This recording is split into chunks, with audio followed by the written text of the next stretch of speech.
the way I grew up. So my father, my grandparents immigrated from Lebanon in the time of the Civil War. It was in the 1970s and early 1980s. And during the time, my family came to the US with this idea that leaving a place of war-torn territory would give them the opportunity to study and move forward with their lives and pursue something beyond constant bombing and war, guns, and shooting.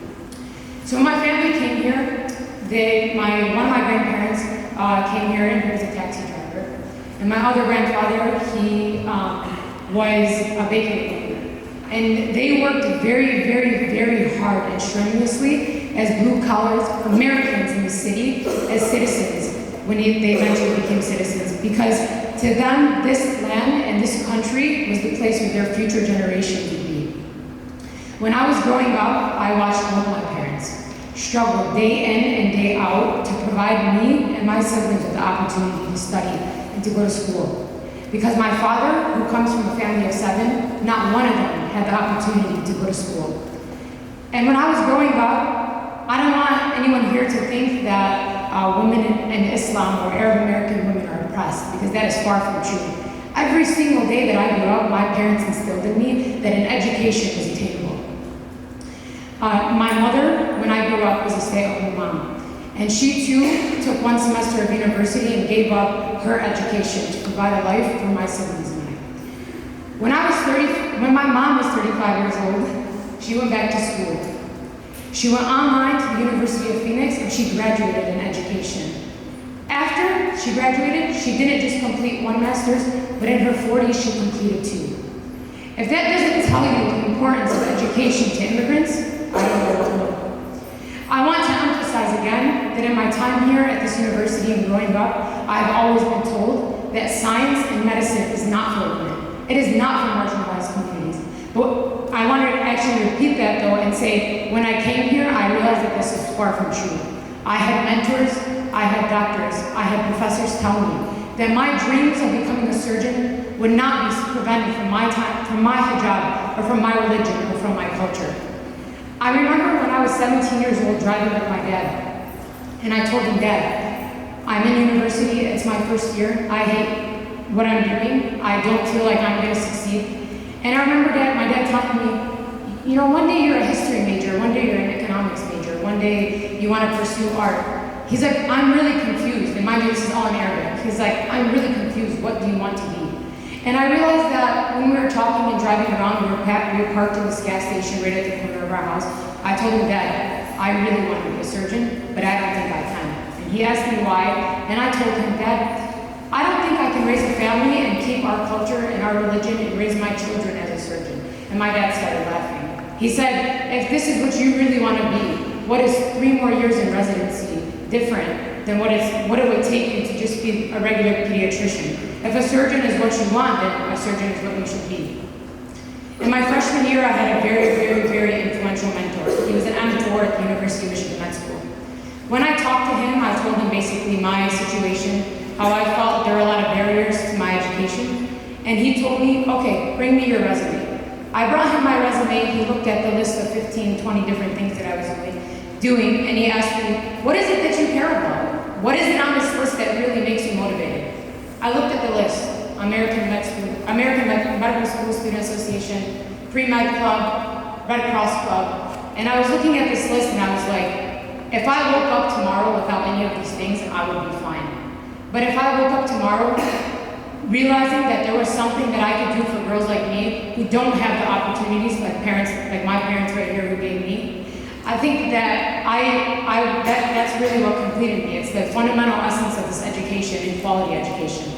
So when I was growing up, my parents stressed education with me. And my mom, I used to tap her on the shoulder at 1 a.m. when she was sleeping and say, Mom, I'm reading this book, I really need to know what this word means. Like, I cannot continue until I know what this word means.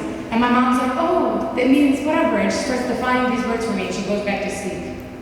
And I think for me, that's what prompted me to start a nonprofit in education, to not just empower the average student, but to empower the marginalized communities that face barriers to their education in low socioeconomic communities. However, the thing is about my nonprofit was sometimes passion and motivation gets in the way of the way you can communicate professionally. I would cry in meetings, I because I felt like the work that I wanted to do was really translating into what I wanted it to be. However, it was terribly planned. So the name of our nonprofit started as Books for a Benefit, and my friends and I came together as a group, but more specifically, my friend Isam and I decided that we would be co-founders in this nonprofit. Let me just tell you that I don't know how to this day he still calls me a friend. I was honestly, I was aggressive. Every time I wanted something, it had to be my way. I wanted to take on a project, everyone had to agree with me. But at the end of the day, I realized that it was honestly going nowhere. So I remember in our first semester, we were planning this charity dinner. Because I thought that you could just wake up and start a nonprofit without funds or without a plan or something in place.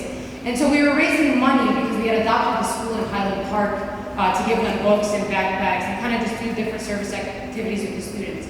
And what I realized going through the process was I actually knew nothing about nonprofits. I knew nothing about tax forms. I knew nothing about actually effectively communicating with people when I had a disagreement with them. You see, because my background in high school, I was the class president, I was the valedictorian, I was captain of the soccer team. So, what I wanted in high school, it was just the way it was. I came from a very small high school, no one ever disagreed, no one ever ran against me, it was just me doing my thing.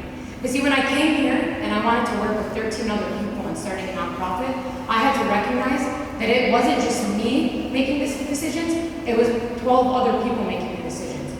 But ultimately, the failure that we endured in that semester was not because of the 12 other people, it was because of me. After that semester, everything was going terribly wrong. We had no money, we didn't have any opportunities, our member retention was terrible, we literally were failing in any dimension that you could think of. But I remember thinking in late November that this is what I care about. And even if I want to be a surgeon, I mean, health is a social determinant, education is a social determinant of health. So no matter what dimension you look at education, it is the fundamental base of everything in society. And when I remember thinking about this and realizing that I loved education and I wanted to empower women and girls in all communities in their education, I realized that it was a serious problem for me to treat my teammates the way I was treating them. However, I didn't pick it up. I was still crying, I was still fighting, I was still disrespecting. And not to mention the fact that my mom was basically helping me do all this stuff for the nonprofit, and I was disrespecting her too. I remember going home and she'd give me a piece of advice and I would just shut down and say, I don't even want to hear it. But little did I realize that all those people together collectively were invested in this cause for different reasons than my own, but they were equally as important. I remember in December, we made our last school visitation.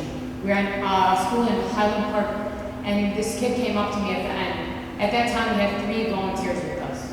We went from 30 to 3 volunteers with us. We were there, and this kid came up to me, and he said, I really love Diary of a Wimpy Kid. Thank you for giving me this book. And I was like, so excited. I was like, yeah, no problem. Like, that's fine. It's like awesome. Take another book. Because at the end of every single time, we'd give them 3 books. And then I walked away, and he came and he tapped me on my back, and he was like, Miss. And I'm like, yes.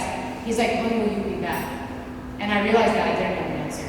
I didn't think we would ever come back. Because in December of last year, we were at the ultimate low. We had no money, we had no members, and we had 5 board members left. And after that, I wondered what was next for Books for a Benefit.